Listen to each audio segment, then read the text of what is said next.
All right, so let's just put these four together again. We've got Galileo, who has a certain problem with the church in his era, and finally gets an apology 300 and whatever it was years later. We have Newton, who's actually reading deeply in and sort of in a sort of a mystical realm of Bible, searching for biblical translations and so on.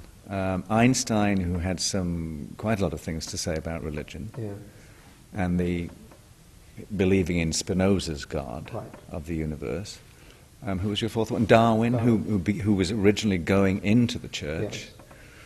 So there's this throughout the history of science, and up to the present day, of course, there is this this conflict going on.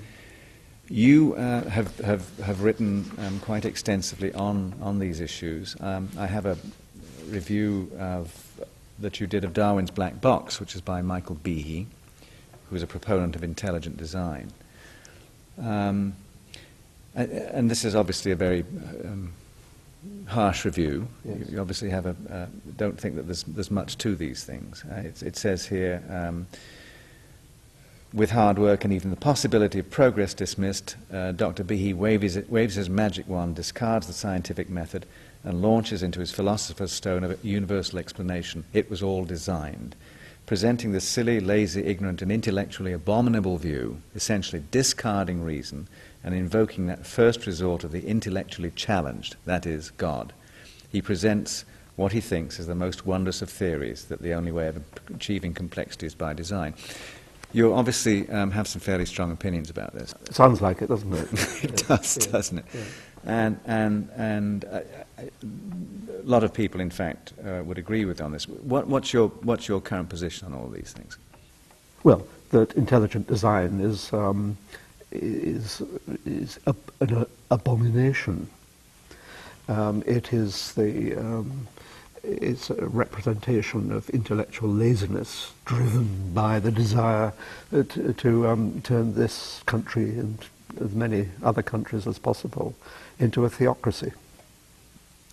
It's quite deplorable, and it is so alien to the scientific spirit of giving a non-explanation, and also, of course, which is another strand of the intelligent designer's approach to these things, misrepresenting results. It is a scientific abomination, and really, I think people who value the power of the human intellect should ensure that our children are not contaminated by this extraordinarily seductive, lazy abomination. The laziness thing turns up in other things that you've written again. I think that this seems to be a theme that you're just really, if I may say so, irritated by people just not applying the appropriate tools to examination of this problem. Exactly. I mean, people give in at the first fence in intelligent design. They say, this can't ever have evolved under the pressures of natural selection. What they really mean is that we're too stupid or too lazy to think of how it might have come about. There is nothing in the biosphere that, in principle, cannot be understood in terms of evolution. But science is hard work, and scientists really have to struggle. Scientists aren't sliding downhill on toboggans. They're actually climbing mountain peaks. And while all these intelligent designers are tobogganing down, because it's a nice, easy way of going places, we scientists are really struggling to reach true understanding. And it's terribly hard work, but at the same time terribly rewarding by the time you get to the summit.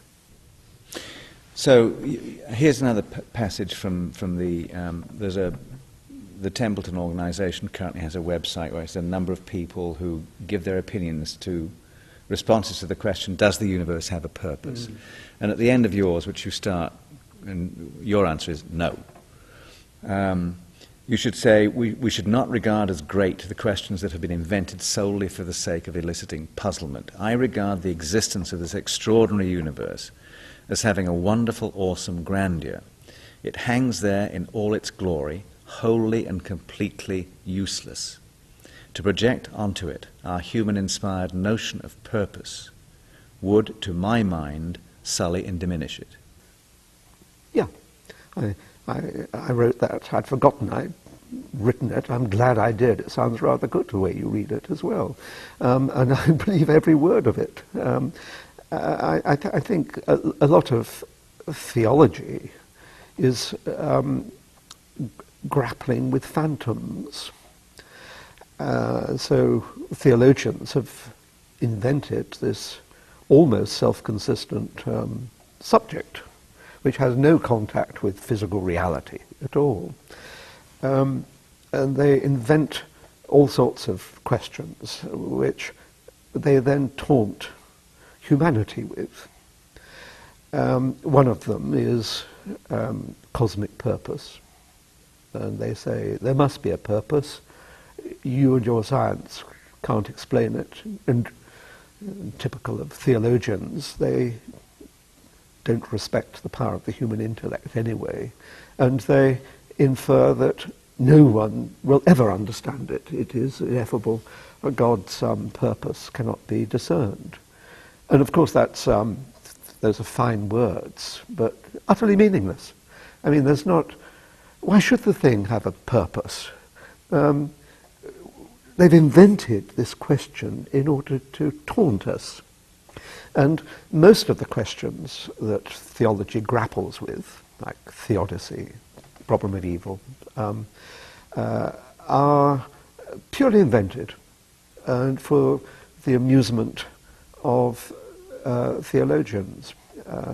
If they would admit that what they're doing is playing some huge game of Trivial Pursuit, then it would be great. We could watch them. They could have a good belly laugh about some of the answers they've come up with. But they're not real questions.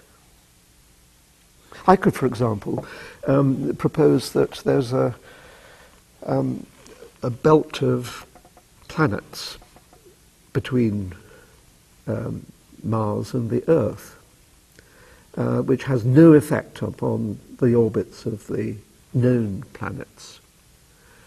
And there will be a great deal of scholarly discussion based on why these planets have no effect on the other planets and so on. It would be a perfectly amusing question for after dinner gossip, but not really for serious consideration.